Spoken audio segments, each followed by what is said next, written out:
again. We hiked 2 long miles to be here, so don't worry.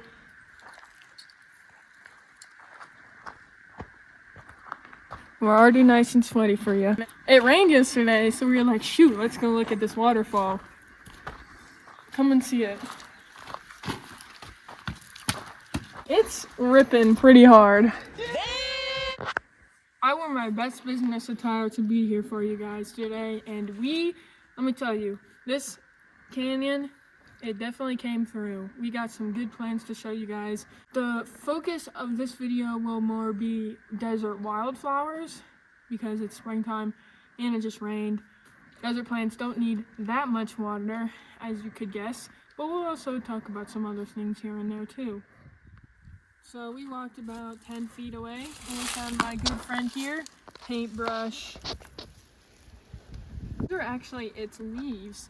This is not it flowering. When it does flower, you can't really see them because the flowers are so small. This is a pretty common desert plant. One of my top faves because it's always nice to see some good color. And then if you just come over here, we got some nice Poa Fenler plants.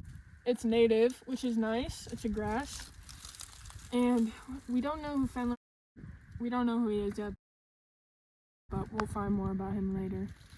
He actually had a really horrible life, it seems like, but he wrote some cool botany papers and stuff, and he has a lot of stuff named after him. I don't know how, but let's go, King. We got a little fella here, but he still means a lot. This right here is a bladder pod. He's in the mustard family. You can tell because they always got 4 leaves, and we got some little friends on here too. We have another wildflower here. This is 4-nerve daisy, but if you look closely, it's actually stemless. So there's actually no stems at all. And this up here is just a peduncle, if you know what that means. It's in the aster family. There's other ones in the park that do have stems on them, but this one in particular does not. If you can see up there, we got a glow mallow. It's scrambling time. If you remember from our Death Valley video, we're not afraid to scramble for a plant.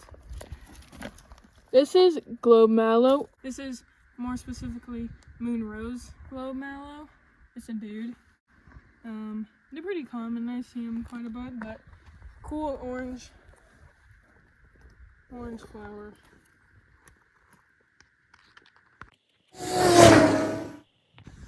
This might not look crazy to you, but it's pretty freaking cool to me right here.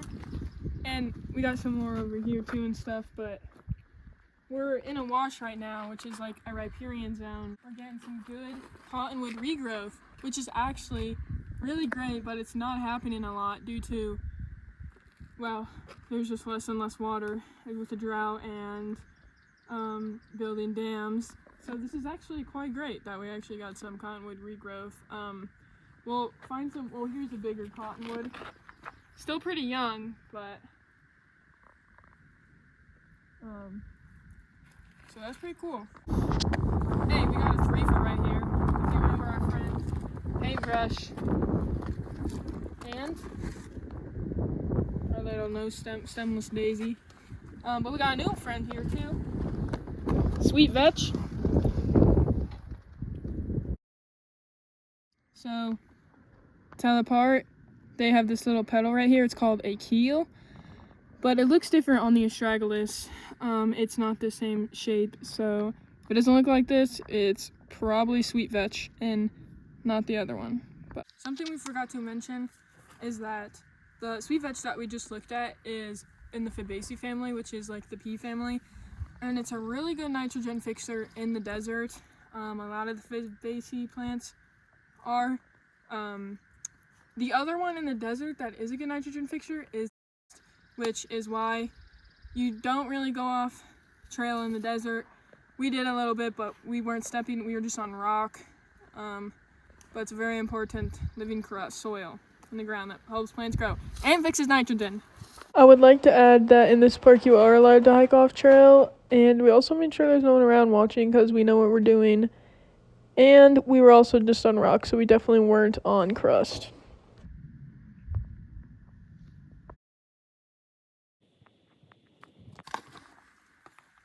We got some flowering cactus here, Echinocereus.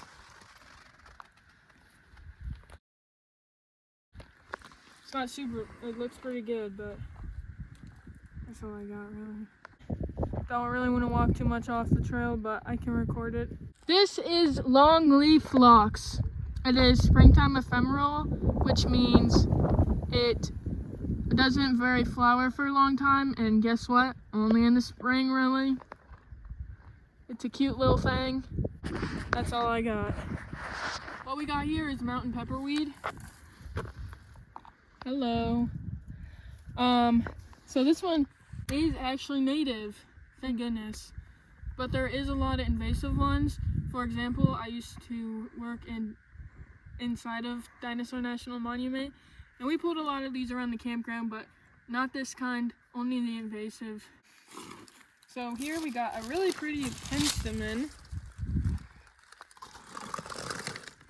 They're also native, quite a bit of them in the desert. And then right here, this is their capsule,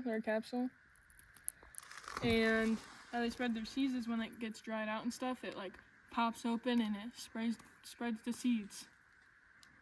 This is the other pool that we came to hike here for. Obviously gigantic. So we're on a different trail. We're gonna do about 5 miles, but here we have a pale evening primrose.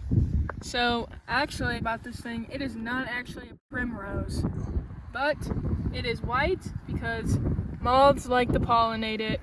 Hopefully it's not too windy out. This will probably be our last wildflower of the day. We got a good one. This is Hoary aster, and as one might think, it doesn't mean that it gets around. This means it's like fuzzy. You can kind of see it here. It's getting quite windy out. Oh, sorry, we lied. We got another one. Oriocaria. And you might be thinking, oh, Emma, most Oriocarrias are white. Well, not this bad boy. Most of them are white. There is a lot of them in the desert. Nuts. The fruit is a little nut. Fruit is a little nut.